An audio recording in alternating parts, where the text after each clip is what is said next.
진화인은 좀 미안하지만 진화인 차이니스는 함의 후손이라고. 진화의 기원은 함의 손자 신. 구글 검색창에 역단을 치면은 게뎀, 켈템, 동쪽이 전 동양을 상징할 수 있다. 논리를 펴면서 진화인들 즉 중국인들이 역단의 후손이라고 설명하는 문서들이 눈에 띈다. 진화인을 역단의 후손이라고 주장하려면 게뎀의 의미를 그렇게 확대 해석할 수밖에 없을 것이다. 그러나 진화는 역단과 아무 관련이 없다. 진화인은 셈 계열의 종족이 아니기 때문이다. 진화족은 셈의 후손이 아니라 함의 후손이다. 진화인을 신호라고 칭하는 까닭은 진화 사람을 부를 때 신호족이라고 한다. 영어사전에서 신호를 찾아보라. 이 신호는 함의 후손 신족 속에 해당한다. 창세기 10장 17절. 신호의 어원이 신인 것이다. 중국학을 시놀로지라고 한다. 창세기 10장 15절에 가나안은 장자 시돈과 헷을 낳고 또 여부스 족속과 아모리 족속과 기르가스 족속과 히위 족속과 일가 족속과 시인 족속과 아르밧 족속과 스말 족속, 하맛 족속을 낳았더니 이후로 가나안 자손의 족속이 흩어져 나갔더라. 신은 가나안의 아들이요 가나안은 함의 넷째 아들이다. 진화의 기원은 함의 가게, 그 중에서도 가나안의 아들 신, 또 진화 민족의 거대 선족이다. 창세기 10장. 진화인들은 셈의 자손이 아니라 함의 후손인 것이다. 진화인이 함의 후손이라는 것은 그들이 조상 대대로 숭배하는 용의 고향이 바벨론이었다는 사실을 뒷받침해준다. 용은 바벨론의 성수였는데 거룩한 짐승이라 이 말이죠. 함의 손자 니므롯이 세운 도시가 바벨론이다. 바벨론의 용은 성경은 용을 옛뱀이요 마귀요 사단이라고 말한다.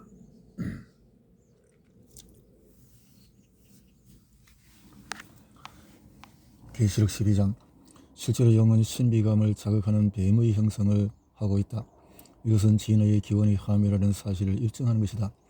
고대로부터 뱀을 지극히 숭배하는 족속이라면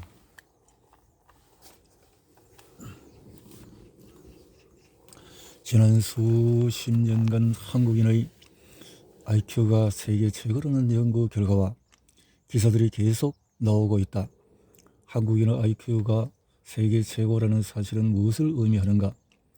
그들이 하나님께 택함을 받은 백성 곧 제2의 이스라엘임을 확인시켜주는 외적인 증거인 것이다. 1960년대까지 세계에서 가장 우수한 두뇌를 가진 민족으로 유대인이 꼽혔다.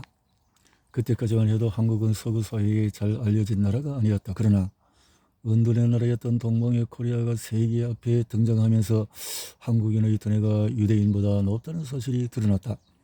평균 IQ를 평가해 본 결과 유대인이 한국인보다 훨씬 뒤처진다.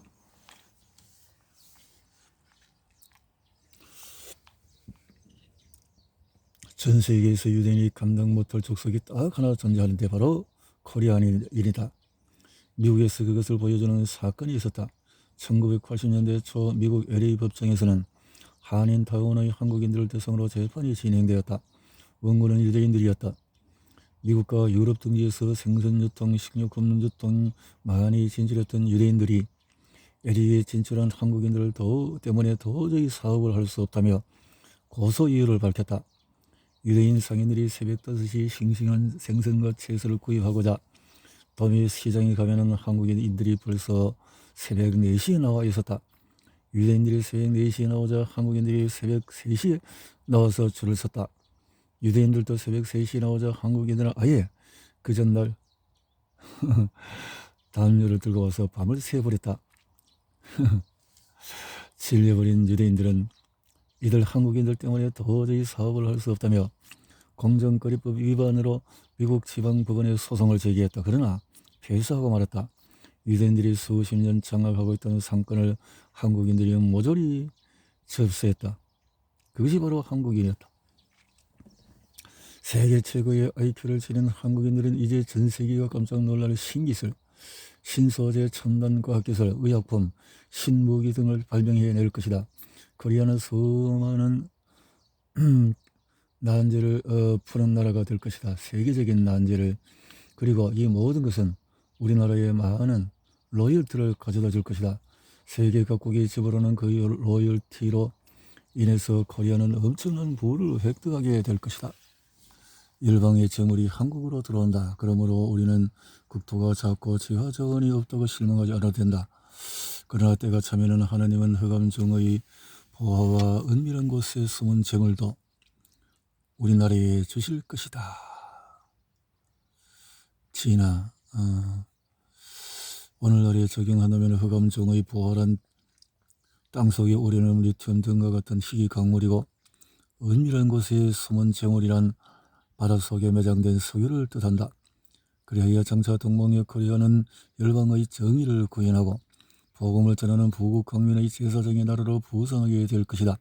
한국인은 세형의 현손 역단의 후손으로서 하나님께서 나중에 쓰시려고 동방의 땅끝에 은닉에 두신 또 하나의 선민이기 때문이다.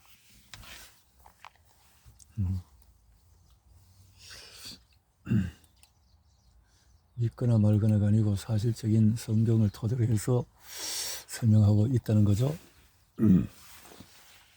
빌헤모 목사는 그가 하나님께 받은 말씀대로 코리아는 아시아에 있는 하나님의 이스라엘이다. 코리아는 선택받은 나라이다 라고 예언을 했지만 특별 계시인 성경에 근거한 한민족의 기원과 지위는 무엇인지를 몰랐기 때문이다. 그러니 예언을 하면서도 당연히 이해하기 어려웠을 것이다. 하지만 이해가 안 되어도 하나님이 주신 말씀을 그대로 대언하는 것이 참된 선지자이다. 빌헤몬 목사가 한국인의 성경성의 기원과 부르심에 관해 설명한 본서 우리는 아리랑 민족을 읽을 수 있다면 왜 하나님께서 자신에게 코리아는 아시아에 있는 하나님의 이스라엘이라고 말씀하셨는지 비로소 이해가 될 것이다.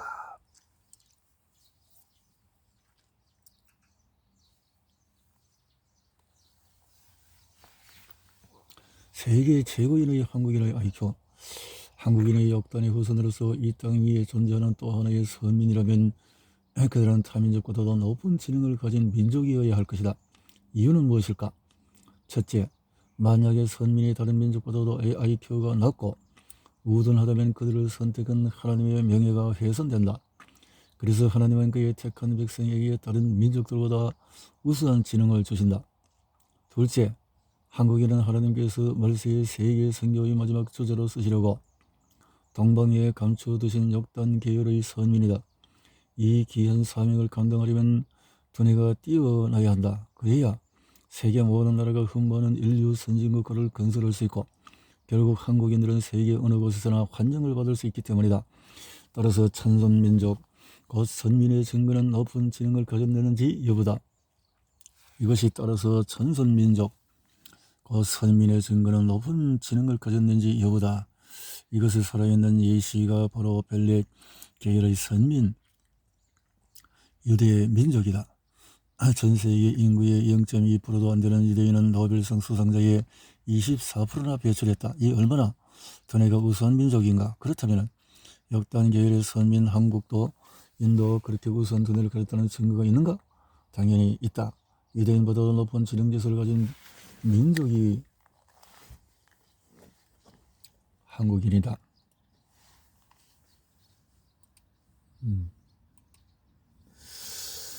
노아는 셈에게 가장 큰 경의를 표했다. 셈의 하나님 여호와를 예배하라. 26절 하나님은 셈의 장막에 거하소서. 노아는 셈에게 이정적으로 축복한 것이다. 이렇게 셈은 너의 예언적인 놀이에서 가장 큰 복을 받았다.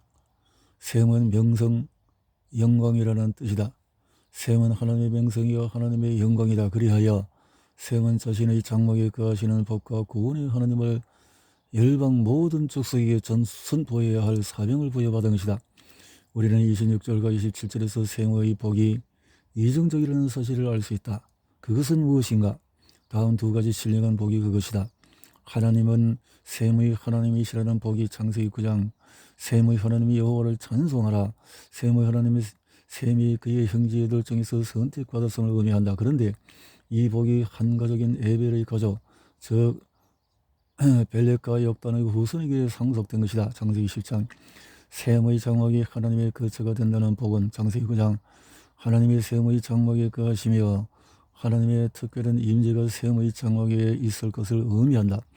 그런즉 이 복도 역시 한가족인 에벨의 가족 곧 벨렉 자손과 역단 자손에게 승계될 것이었다. 셈의 장막은 하나님의 거처다. 왜 그런가? 하나님은 셈의 하나님이시므로 그는 특별히 셈의 장막에 내주하시는 것이다. 그것은 당연하다. 축복과 내주는 뗄 수 없는 것이며 언제나 연결된다. 그러므로 하나님은 셈의 백성에게 거하실 예정이었던 것이다. 그분은 당신의 거처를 셈의 장막에 두기로 거룩한 뜻을 정하셨다. 이전 두 가지 이중적인 복이 셈의 모든 자손들이 아니라 오직 한 가족, 한 가족, 곧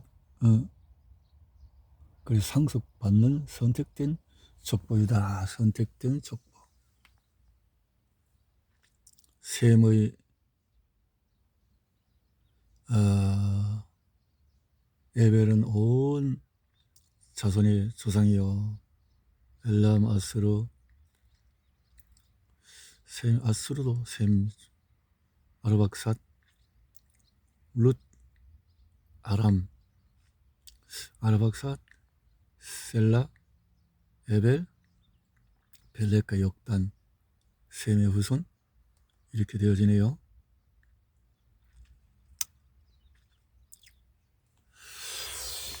여기에서 하나님은 당신의 성민이 하나가 아닌 둘인 근거를 예비하셨다.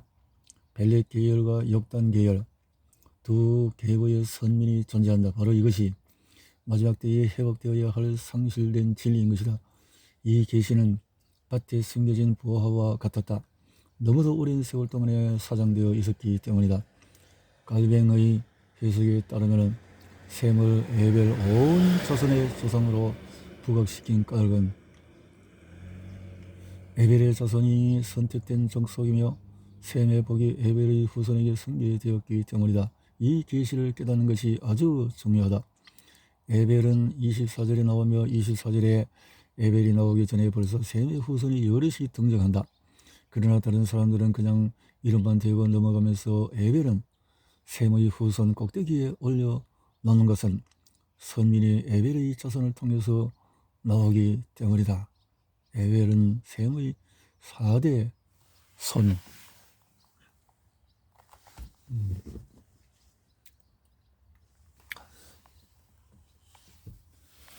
그가 말하기를 셈의 하나님 여호와를 찬송하라. 가나안은 그를 위하여 종이 될 것이다. 하나님이 야벳을 창대케 할 것이다. 그리고 그가 셈의 장막들 안에 거주할 것이다. 그리고 가나안은 그의 을을 위해서 종이 될 것이다.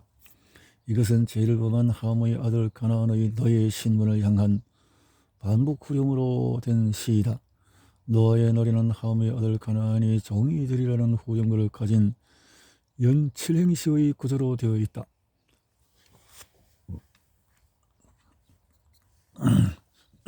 그리고 전체 예언의 구성은 첫째는 가나안의, 둘째는 저런 셈과 가나안, 셋째절은 세 형제 모두에게 돌리는 것이다.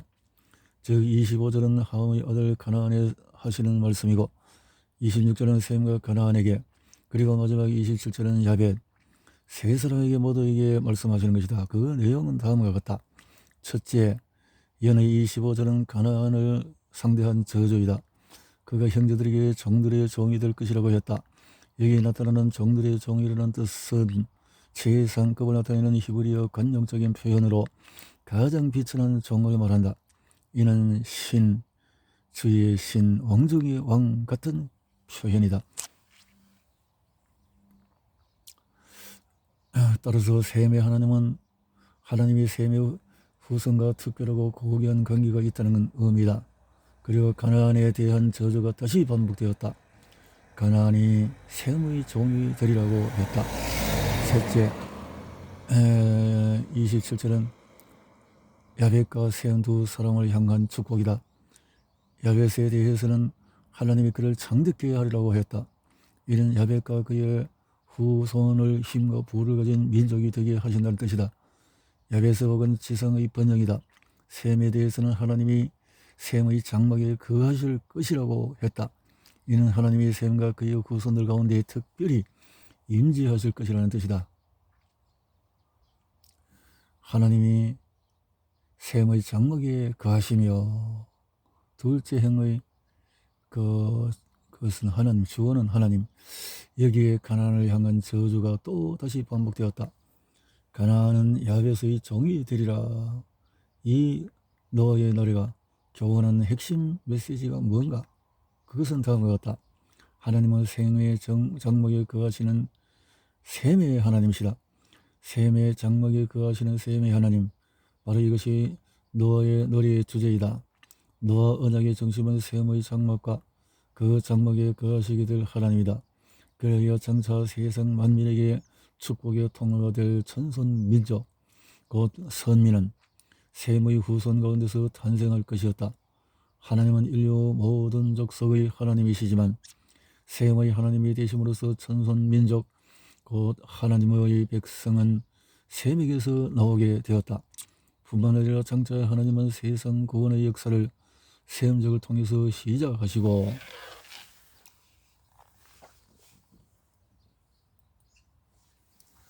셈의 자손을 소개할 때 상이한 태도를 보이는데, 야벳의 경우에는 야벳의 아들은 또 함의 아들은 하고 곧바로 아들 손자를 열거했는데, 셈의 경우는 셈은 에벨 온 자손의 조상이요 또 야벳의 동생이라, 또 자녀가 출생하였으니라는 특별한 서론을 기록하고 있는 것이다. 여기서는 아들과 손자를 건너뛰어서 4대째인 에벨이 먼저 나오고 있다. 에벨은 셈의 맏아들도 아니고 맏아들의 직계손도 아니며 셋째 아들 아르박사스의 손자였다. 셈은 아르박사 외에도 네 아들이 더 있었다. 따라서 셈은 모든 조선들의 조상임에도 틀림이 없다. 그런데도 셋째 아들 아르박사스의 손자 에벨을 먼저 언급하면서 셈은 에벨 온 자손의 조상으로 구별해 놓았다. 무슨 까닭인가? 까닭은 그 이유를 두 가지로 설명하고 있다. 첫째, 에벨의 온 자손이 하나님의 선택을 받았는 족속이기 때문이다.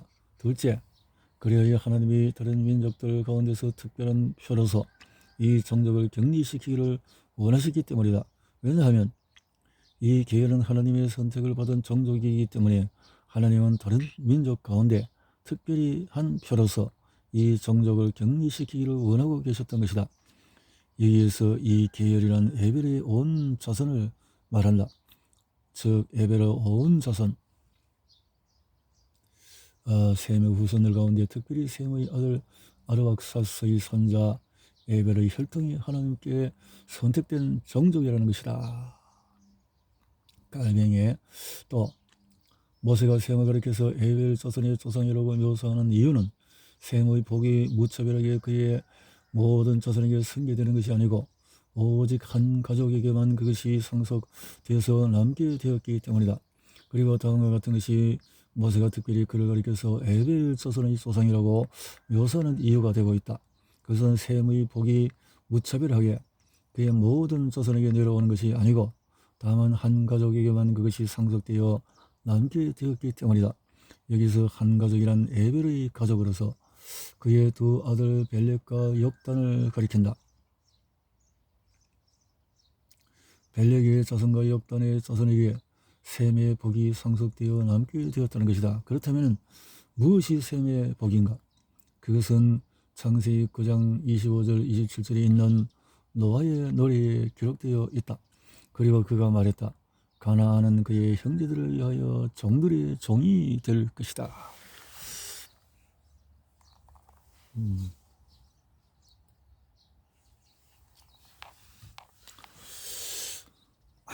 로마 카톨릭의 비성경적인 종교적 의부에서 신임하고 있는 신자들을